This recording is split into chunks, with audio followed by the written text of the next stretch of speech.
বিসমিল্লাহ বলা শুরু করছো? একটু বড় করে বলো, সবাই শোনো। গাইস, আপনারা শোনেন।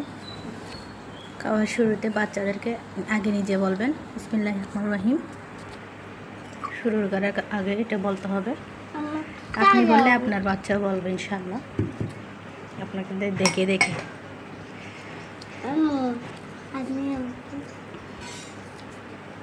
তো আমি চালের রুটি দিয়ে চা, কার পছন্দ?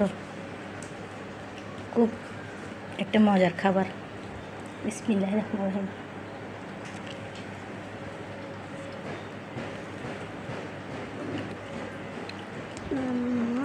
মাংস আর ভালো লাগতেছে না, তাই ভাবলাম মাংস খাবো না আর। আজকে 4 দিন হয়ে যাচ্ছে, তো যাদের একটু গ্যাস্ট্রিক বেশি তাদের জন্য ভালো হবে রুটিটা। চা দিয়ে রুটি অনেক টেস্টি। ওয়াও, মাশাআল্লাহ।